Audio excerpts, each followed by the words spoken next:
Hello friends, मैं दुर्गेश सिंह और आप सभी को स्वागत करते हैं अपने ऑनलाइन प्लेटफॉर्म क्रैकर एग्जाम में। तो आज हम बात करने वाले हैं यूपीएससी एजुकेटर परीक्षा 2026 के लिए, यानी कि एग्जाम हॉल वाला एकदम प्रश्न। जिन जिलों में अभी प्रस्तावित एग्जाम और साथ में जो लोग अभी एग्जाम की तैयारी नहीं शुरू कर रहे हैं, तो आप सभी लोग क्लासेस से जुड़े, जो कि आप सभी लोग क्रैकर एग्जाम हब के एप्लीकेशन के माध्यम से, और जो महत्वपूर्ण जो प्रश्न हैं वो आप सभी लोगों को मैं करा दे रहा हूं। इसके साथ साथ आप लोग कंप्लीट थ्योरी पढ़ना चाहते हैं तो उसके लिए आप क्रैकर एग्जाम हब का बैच डाउनलोड करें और ईसीसी एजुकेटर बैच को एनरोल कर लें। इसके साथ साथ जो अभी अनुदेशक की वैकेंसी आने वाली है उसमें भी इस बार एग्ज़ाम आप लोगों का प्रस्तावित है, निश्चित आप लोगों का एग्ज़ाम कराया जाएगा। तो अनुदेशक एग्ज़ाम भर्ती के लिए भी आप सभी लोग क्रैकर एग्ज़ाम का एप्लीकेशन डाउनलोड कर लीजिएगा, जिससे आप सभी लोगों के लिए जो तैयारी है वो हो पाए। साथ में आप लोग जानते हैं कि ईसीसी एजुकेटर के लिए अभी सीतापुर 12 इसके साथ साथ आप लोग अन्य जिले के लिए भी जो आप लोगों का एग्ज़ाम लगा हुआ है, जैसे कि आपका हरदोई हो गया, मेरठ हो गया, शाहजहाँपुर हो गया, जौनपुर हो गया, आजमगढ़ हो गया, मऊ हो गया, हमीरपुर हो गया, ठीक है, बदायूं हो गया, शाहजहाँपुर हो गया, और इसके साथ साथ आपका मेरठ हो गया। जितने भी जिले हैं आप सभी लोगों के लिए ईसीसी एजुकेटर के लिए 8800 पदों प्लस 10,684 पदों के लिए की जो वैकेंसी प्रक्रिया है उसमें आप लोगों का एग्ज़ाम मेरिट के आधार पर चयन होगा, इसलिए आप सभी लोग एग्ज़ाम की तैयारी करते रहिएगा। तो आइए आज के जो महत्वपूर्ण प्रश्न है उस पर मैं आप लोगों के पास चर्चा कर लेता हूं, और इसकी जो थ्योरी है उसके लिए मैं क्रैकर एग्जाम के एप्लीकेशन पे कंप्लीट थ्योरी आप लोगों को कराई जा रही है, तो उसके लिए आप क्रैकर एग्जाम आपका बैच इनरोल कर सकते हैं। तो पहला जो प्रश्न पूछा गया है, इस प्रश्न में ये पूछा गया है, थार्डाइक ने अपने प्रसिद्ध प्रयोग किस जीव के साथ किया था। देखिए, थार्डाइक की यदि बात करें तो इन्होंने जो किस जानवर पर प्रयोग किया था वो जानवर था बिल्ली, ठीक है, इन्होंने बिल्ली पर प्रयोग किया था। और यह जो सिद्धांत आया था किस सिद्धांत के माध्यम से किया था, तो इन्होंने उद्दीपक अनुक्रिया सिद्धांत किया था, जिसको एसआर थ्योरी बोलते हैं, ठीक है, एसआर थ्योरी बोलते हैं मेरे भाई, ठीक है, और इसको एसआर थ्योरी के नाम से जाना जाता है। अब क्वेश्चन आपसे ये भी पूछ सकता है कि जो एसआर थ्योरी है इसके जो जनक है कौन है, या एसआर थ्योरी के जो सिद्धांत है, या पूछ सकता है कि उद्दीपक अनुक्रिया सिद्धांत है वो किसने दिया है, तो ये थार्डाइक ने दिया है। याद रखना, जो थार्डाइक ने किस जानवर पर प्रयोग किया था, बिल्ली पर प्रयोग किया था, जिसको एसआर थ्योरी के नाम से जाना जाता है। नेक्स्ट क्वेश्चन आप लोगों के बीच में दिया गया है कि बाल विकास में आनुवंशिकता हेरिडिटी का मुख्य भाग किसे माना जाता है। देखिए, ये आप लोग आनुवंशिकता से जो संबंधित प्रश्न हैं आप सभी लोग बहुत अच्छे से पढ़ के जाइए, एक दो प्रश्न आपको देखने को मिल रहा है। देखिए, यहाँ पे बात करेंगे आनुवंशिकता, आनुवंशिकता मतलब होता है जीन्स, ठीक है, जीन्स, याद रखना मेरे भाई, जीन्स, ठीक है। थोड़ा जीन्स के बारे में समझ लेते हैं कि माता पिता के जो आनुवंशिकता के लक्षण होते हैं, ठीक है, माध्यम से ही बच्चों को स्थानांतरित होते हैं। अभी अभी आप देख लेना, आपके जो मम्मी पापा होते हैं, ठीक है, उसी आधार पर बच्चों के भी आनुवंशिकता वो होते हैं, ठीक है, आनुवंशिक के मुख्य भाग होते हैं। तो वो कौन सा होते हैं भाई, वो जीन्स होते हैं, यानी कि आंसर क्या हो जाएगा मेरे भाई, B is a right answer हो जाएगा, ठीक है।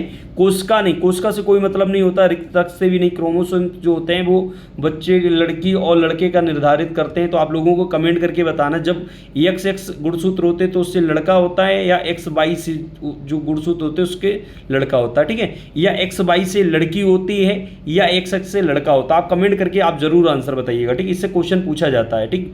जीन पियाजे के अनुसार अहा केंद्रित यानी कि ईगोसेंट्रिक स्पीच की अवस्था कौन सी होती है। देखिए, जीन पियाजे ने जो बहुत इंपॉर्टेंट प्रश्न पूछा जाए, देखो यहाँ पे जीन पियाजे ने जो अवस्थाएं दी थी उन अवस्थाओं में यदि बात की जाए, अहम केंद्रित वाक्य, ठीक है, अहम केंद्रित वाक्य में बताता है जिसमें बच्चा केवल अपने दृष्टिकोण को ही सही मानता है, ठीक है, अपने आप को ही सही मानता। तो ये जो वर्ष होती है वो 2 से 7 वर्ष होती है, और इसको बोला जाता है पूर्व संक्रियात्मक अवस्था, यानी कि इसका भी आंसर क्या हो जाएगा मेरे भाई, बी राइट आंसर हो जाएगा। नेक्स्ट जो क्वेश्चन पूछा गया है, सीखने के नियम, लॉ ऑफ लर्निंग का प्रतिपादन किसने किया। देखिए, नियम सिद्धांत प्रतिपादन से क्वेश्चन काफ़ी पूछे जा रहे हैं, बुक के क्वेश्चन काफ़ी पूछे जा रहे हैं, इसलिए मैं इंपॉर्टेंट आप लोगों की क्लासेस ले रहा हूं जहां से क्वेश्चन ज़्यादा आप लोगों को बने, इसलिए सभी लोगों को इंपॉर्टेंट क्लास करा दे रहा हूं। जिन जिलों में अभी लेटेस्ट में एग्जाम लगे उन बच्चों को काफ़ी हेल्प मिल जाए, ठीक है। सीखने के नियम, लॉ ऑफ लर्निंग का प्रतिपादन किसने किया, स्किनर ने किया, कोलर ने किया, थार्डाइक ने किया, पालाव ने किया, ठीक है।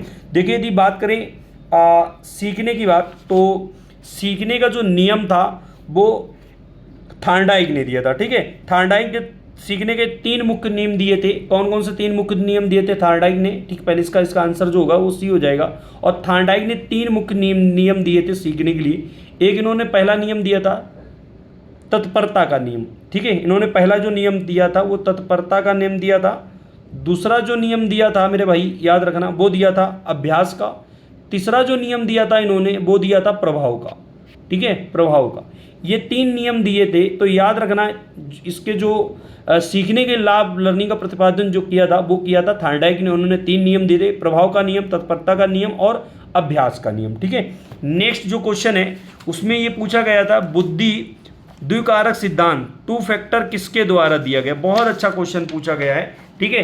तो देखो यहाँ ये काफ़ी क्वेश्चन आपको टेट में भी देखने को मिल जाते हैं, यानी कि बहुत सारे बच्चे बीएड डीएलएड के होंगे तो वो टेट या सीटेट परीक्षा दे रहे होंगे तो उसमें भी क्वेश्चन आते हैं। बुद्धि का द्विकारक सिद्धांत 2 एक्स फैक्टर किसने दिया था थ्योरेटिक, तो ये सिद्धांत दिया था स्पीयरमैन ने। किसने दिया था? स्पीयरमैन। देखो अब स्पीयरमैन आंसर इसका बी हो जाएगा मेरे भाई, लेकिन इसके बारे में सुन लीजिएगा। इनके जो अनुसार, स्पीयरमैन के अनुसार बुद्धि 2 कारक होते हैं, एक सामान्य कारक जिसको बोलते हैं जी फैक्टर, दूसरा होता है विशिष्ट कारक जिसको बोलते हैं एस फैक्टर। तो इन्होंने बुद्धि के 2 सिद्धांत दिए थे। कौन कौन से सिद्धांत दिए थे? एक सामान्य कारक, ठीक है, सामान्य कारक, ठीक है, जिसको बोलते हैं जी फैक्टर, ठीक है, जी फैक्टर। दूसरा इन्होंने दिया है विशिष्ट कारक जिसको बोलते हैं यस फैक्टर, ठीक है, विशिष्ट कारक जिसको बोला जाता है यस फैक्टर, ठीक है, क्या बोला जाता है? Yes factor. ये आपको याद करने जाना, यानी कि स्पीयरमैन ने दिया था, आंसर ए याद कर लेना, ठीक है। बात करें क्रिया प्रसूत अनुबंधन का सिद्धांत, ऑपरेटिंग कंडीशनिंग थ्योरी के प्रतिपादक कौन है? मैंने बोला था सिद्धांत प्रतिपादक और बुक के राइटर के नाम से जरूर याद कर लेना। तो क्रिया प्रसूत के सिद्धांत के जो प्रतिपादक हैं वो कौन है? बीएफ स्किनर, ठीक है, बीएफ स्किनर, यानी कि ए इज द राइट आंसर हो जाएगा। अब मुझे याद रखना अल्बर बंडूरा का कौन सा सिद्धांत था, लेव बाइस्कू का कौन सा सिद्धांत था, पालाव का कौन सा सिद्धांत है, ये आप लोग कमेंट करके आंसर बताइए मुझे, तीनों लोग, ठीक है। इसका आंसर क्या होगा? इन्होंने कौन से सिद्धांत दिए थे, क्योंकि जो बच्चे हमारे एप्लीकेशन पे पढ़े उनको मैं ये सब पढ़ा रहा हूँ, ठीक है। तो आप सभी लोग क्रेकर एग्जाम आपका एप्लीकेशन डाउनलोड कर ले, जितने भी जिले का एग्जाम लगा हुआ है वो सभी लोग अपनी ऑनलाइन क्लास ज्वाइन करने के लिए क्रेकर एग्जाम आपका जो बैच है वो एनरोल कर लीजिए। किसी प्रकार कोई समस्या आती है तो हमारे ऑफिशियली नंबर पे संपर्क करके, आपको कोई भी दिक्कत आती है तो आप संपर्क कर सकते हैं, जिसका कॉन्टैक्ट नंबर हमारा डिस्क्रिप्शन लिंक में दिया गया है। नेक्स्ट जो क्वेश्चन पूछा है, बालकों में नैतिक विकास, मॉरल डेवलपमेंट को सिद्धांत किसने दिया? देखो मैं आज सिद्धांत ही आप लोगों को ज़्यादा से क्वेश्चन करा दे रहा हूँ। ये दिया है सिद्धांत आप लोगों के लिए लॉरेंस कोहलबर्ग ने, ठीक है, नैतिक, ठीक है, बालकों में नैतिक विकास का जो मॉरल डेवलपमेंट का जो सिद्धांत था वो दिया है कोहलबर्ग ने। देखो और कोहलबर्ग ने नैतिक विकास के 3 स्तर और अवस्थाओं का 6 अवस्थाओं का वर्णन किया है, ठीक है। इन्होंने स्तर की बात करें तो इन्होंने 3 स्तर की बात की, और यदि अवस्थाओं की बात करें तो इन्होंने 6 अवस्थाओं की बात करी, ठीक है, ये याद रखना। नेक्स्ट क्वेश्चन जो है आपका वो पूछा गया है कि विकास डेवलपमेंट के संबंध में कौन सा कथन सत्य है? विकास केवल किशोरावस्था को होता है, विकास संकुचित होता है, विकास जीवन पर्यंत चलने वाली प्रक्रिया है, विकास केवल शारीरिक होता है। देखिए अब यदि जिन बच्चों ने ग्रोथ एंड डेवलपमेंट पढ़ा होगा तो इसमें जो आंसर मेरे भाई होगा वो राइट आंसर सी होगा, कि जो हमारा डेवलपमेंट होता है, ठीक है, विकास होता है, वो जीवन पर्यंत चलने वाली एक प्रक्रिया है, इसलिए इसका राइट आंसर मेरे भाई सी हो जाएगा। नेक्स्ट क्वेश्चन जो आप लोगों का 9 नंबर दिया गया है उसमें बोला गया है कि राष्ट्रीय पाठ चर्चा रूपरेखा एनसीएफ 2005 के अनुसार एक शिक्षक की भूमिका कैसी होनी चाहिए? देखिए एक शिक्षक है वो एक सुगमकर्ता होता है, फैसिलिटेटर होता है, और सुगमकर्ता का मतलब क्या होता है कि एक शिक्षक का कार्य बालकों को सिखाने के और वातावरण को सुगम व सरल बनाना होता है, ठीक है। एक जो शिक्षक का कार्य होता है मेरे भाई वो क्या होता है, बालकों को जो कार्य होता है उसको सिखाने के लिए वातावरण और सुगम सरल बनाना चाहिए, यानी कि इजी वे में बच्चों को सिखाना चाहिए। उसका वातावरण इन्वायरमेंट है उसको सही रखना चाहिए, ठीक है। बच्चों को डांटना नहीं चाहिए, बच्चों को प्यार से पढ़ाना चाहिए, खेल विधि अपनाना चाहिए। इस तरीके से चीज़ें हैं जो कि जो टीचर होता है उसको इसीलिए सुगम करता बोला जाता है, यानी कि आंसर क्या मेरे भाई हो जाएगा? बी, ठीक है, बी राइट हो जाएगा, यहाँ पर सी ऑप्शन हो जाएगा, बी राइट आंसर हो जाएगा। नेक्स्ट जो है आप लोगों के बीच में नेक्स्ट क्वेश्चन पूछा गया है, समीपत विकास क्षेत्र जेडपीडी जोन प्रोक्सिमल डेवलपमेंट की अवधारणा किसने दी? जेरोम ब्रूनर ने, लेव बाइस्कू ने, जीन पियाजे, सिगमंड फ्राइड। जो बच्चे देखिए अब मैं बता रहा हूँ कि जो बच्चे रेगुलर क्लास ले रहे हैं ना, जैसे एप्लीकेशन पे थ्योरी पढ़ा रहे हैं, वो ये क्वेश्चन आराम से कर लेंगे, क्योंकि मैंने सब कुछ पढ़ा दिया है अपनी ऐप पर। तो जो बच्चे कोर्स इनरोल किए हैं वो जरूर आंसर का सही कमेंट कर देंगे। तो इसका आंसर क्या होगा? जेरोम ब्रूनर, लेवाइस्की, जीन पियाजे या सिगमंड फ्राइड। ठीक है, तो इसका जो आंसर होगा मेरे भाई वो लेवाइस्की होगा। ठीक है, नेक्स्ट क्वेश्चन जो दिया गया है उसमें दिया गया है बुद्धि लब्धि आईक्यू के ज्ञात करने का सही सूत्र क्या है? तो बुद्धि लब्धि का जो ज्ञात करने का जो सही सूत्र है वो क्या होगा? आईक्यू बराबर IQ equal to MA upon CA into 100। ठीक है, ये आंसर इसका राइट होगा। ठीक है, ये आंसर इसका राइट होगा, यानी कि इसका जो ऑप्शन मेरे भाई होगा वो सी राइट आंसर होगा, सी राइट आंसर होगा। ठीक है, नेक्स्ट पर आते हैं आप लोगों के लिए। किशोरावस्था बड़े संघर्ष, तनाव, तूफान व विरोध की अवस्था, ये कथन किसका है? 12 नंबर का क्वेश्चन है। तो ये स्टैनली हॉल का कथन है। इन्होंने कहा है कि जो किशोरावस्था होते हैं वो बड़े संघर्ष, तनाव और तूफान व विरोध अवस्था है। ये कथन किसका है? तो ये स्टैनली हॉल का है, यानी कि आंसर मेरे भाई कौन सा हो जाएगा? बी राइट आंसर हो जाएगा मेरे भाई। कौन सा राइट आंसर हो जाएगा? बी राइट आंसर हो जाएगा। कौन सा? B right answer. ठीक है, नेक्स्ट क्वेश्चन पर पढ़ते हैं। नेक्स्ट क्वेश्चन दिया गया है कि अंतर्दृष्टि या सूझ का सिद्धांत, इनसाइट थ्योरी ऑफ लर्निंग के मुख्य प्रवर्तक कौन थे? इसके जो मुख्य प्रवर्तक थे वो कौन थे भैया? तो आप लोग कमेंट करके बताइए। आंसर कोलर थे या वाटसन है या स्किनर है या वुडवर्थ है? तो इसके लिए भैया कोलर हो जाएंगे। ठीक है, आंसर ये हो जाएगा। और जो कोलर थे ये एक गेस्टाल्टवादी सिद्धांत थे। कभी कभी क्वेश्चन पूछता जाता है कि गेस्टाल्टवादी सिद्धांत के जो वैज्ञानिक हैं वो कौन थे? तो वो कोहलर थे, ये याद रखना। ठीक है, ये एक गेस्टाल्टवादी थे जिसमें कोलर ने सुल्तान नामक चिंपैंजी पर अपना प्रयोग किया था। यदि पूछा जाए कोलर ने किस जानवर पर प्रयोग किया था, तो याद रखना कोलर ने चिंपैंजी नामक बंदर पर प्रयोग किया था। ठीक है, चिंपैंजी पर प्रयोग किया था। समावेशी शिक्षा, इंक्लूसिव एजुकेशन का मुख्य उद्देश्य क्या है? केवल दिव्यांग बच्चों को शिक्षा देना या जात के आधार पर अलग अलग बनाना, बिना किसी भेदभाव के सभी बच्चों को नियमित विद्यालय में शिक्षा देना, या मेधावी छात्रों के लिए अलग अलग स्कूल खोलना। देखिए, इसका जो आंसर होगा वो सी हो जाएगा। यहाँ पे किसी भी बच्चे के साथ बिना भेदभाव के साथ सभी बच्चों को नियमित विद्यालय में सभी शिक्षकों को पढ़ाना चाहिए। ये एक समावेशी शिक्षा का नियम है। आज का जो लास्ट प्रश्न है मेरे भाई, लास्ट प्रश्न में जो आपका क्वेश्चन पूछा गया है उसमें ये पूछा गया है कि सूक्ष्म शिक्षण माइक्रो टीचिंग का चक्र कुल समय कितना होता है? देखो, टीचिंग मेथड जरूर पढ़ लेना। जितने बच्चे टीचिंग मेथड नहीं पढ़े वो टीचिंग मेथड एक बार जरूर पढ़ लेना, क्योंकि टीचिंग मेथड से आपको क्वेश्चन देखने को मिल रहे हैं। क्योंकि बाल देखभाल शिक्षा में आपको 60 प्रश्न आ रहे हैं जो कि सबसे इंपॉर्टेंट है। नेक्स्ट क्वेश्चन दिया गया है कि सूक्ष्म शिक्षण माइक्रो टीचिंग का कुल समय कितना होता है? ठीक है, तो इसमें होता है 36 मिनट, आंसर हो जाएगा। ठीक है, भारतीय प्रतिमान यानी कि NCERT के अनुसार सूक्ष्म शिक्षण का चक्र की अवधि 36 मिनट निर्धारित की गई है। ठीक है, ये है आपका आज का आंसर। और कई बच्चों ने ये क्वेश्चन प्रैक्टिस किए होंगे। ठीक है, इसके साथ आप लोगों को बताना चाहेंगे कि आप लोग इसकी पूरी कंप्लीट थ्योरी बैच पढ़ाना चाहते हैं, यानी कि जिसमें आप लोगों को सभी मिल जाए, हिंदी भी मिल जाए, आपको बाल देखभाल शिक्षा की पूरी theory class plus important question से भी मिल जाए, नोट्स भी मिल जाए आपको। ठीक है, मॉडल टेस्ट पेपर भी मिल जाए, चैप्टर वाइज क्विज भी मिल जाए। तो आप सभी लोगों के लिए 500 स्टूडेंट के लिए मैंने जो ऑफ़र है वो 399 कर दिया। और इस कोर्स की जो वैलिडिटी है वो 2 ईयर है, क्योंकि कारण ये है कि 2 ईयर इसलिए मैंने कर दी। एक और लास्ट वैकेंसी अभी आपको देखने को मिलेगी 12,478 पदों के लिए। तो वो बच्चे दोबारा उनको बैच नहीं परचेज करना पड़ेगा, और इस पर मैं आज ही जानकारी देने वाला हूँ आप लोगों को 12,478 पदों के लिए।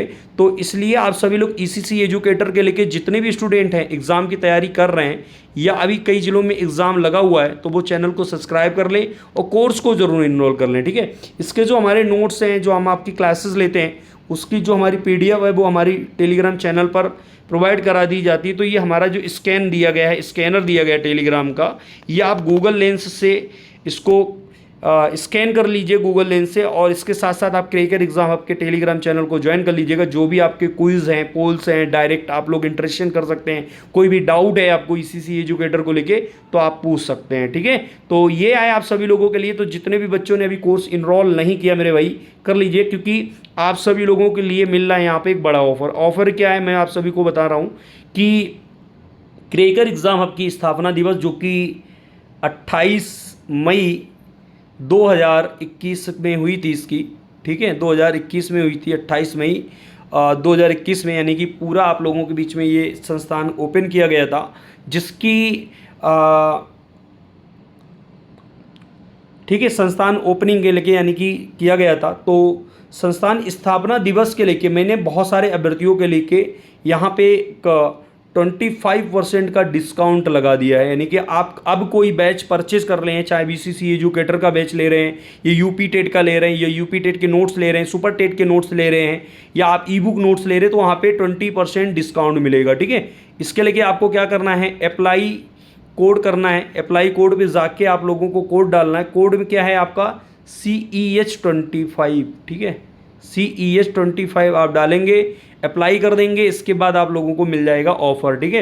यदि किसी बच्चे को ऑफर में कोई समस्या आ रही है, बैच लेना है और वो उसको कूपन अप्लाई कोड नहीं हो पा रहा है, तो वो मुझे क्या करेगा, हमें व्हाट्सअप पे मैसेज कर देगा, ठीक है। ये हमारा व्हाट्सअप नंबर है, जिस नंबर पे आपको संपर्क करना है मैं आपको दे रहा हूँ, ये व्हाट्सअप नंबर है, ठीक है। बैच में आप सभी लोग इनरोल कर लीजिए। जितने भी बच्चे इनरोल करेंगे उसमें कम से कम आपको 25%, मतलब आपको 100 रुपये का डिस्काउंट मिल जाएगा। तो 9455033288, ठीक, ये इस पर आप लोग व्हाट्सअप ही करें, व्हाट्सअप नंबर पे ही इस पर इन्फॉर्मेशन मिल जाएगी आपको।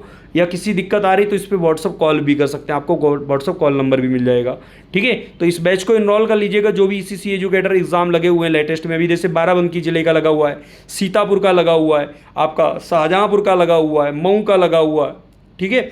अभी बहुत सारे जिले ऐसे हैं जहाँ पे एग्ज़ाम प्रक्रिया शेष बाकी है। तो आप सभी लोग कोर्स को इनरोल कर लीजिएगा और अपने दोस्तों मित्रों को भी शेयर कर दीजिएगा। जौनपुर, आजमगढ़, अंबेडकर नगर, कौशाम्बी, ठीक है, इसके बाद कुशीनगर आपका हो गया, हमीरपुर हो गया, मऊ हो गया, ठीक है, बदायूं हो गया, आपका शाहजहाँपुर हो गया। जितने भी ज़िले अभी पेंडिंग में, सभी जिलों में एग्ज़ाम कंडक्ट कराया जाएगा। अभी लेटेस्ट में 2 जिलों का एग्ज़ाम है, यानी कि 29 मई को आप लोगों का सीतापुर ज़िले का एग्ज़ाम लगा हुआ है, और जून में कम से कम 4 जिलों को एग्ज़ाम कंडक्ट करा लिया जाएगा। इसलिए आप सभी लोग पढ़ते रहिएगा और क्लास को रेगुलर देखते रहिएगा। क्लास कैसी लग रही है एक बार कमेंट करके ज़रूर बताइएगा, क्योंकि हम आप सभी लोगों के लिए कराने वाले हैं महत्वपूर्ण क्वेश्चंस, ठीक है। तो कमेंट करके ज़रूर बताइएगा। धन्यवाद।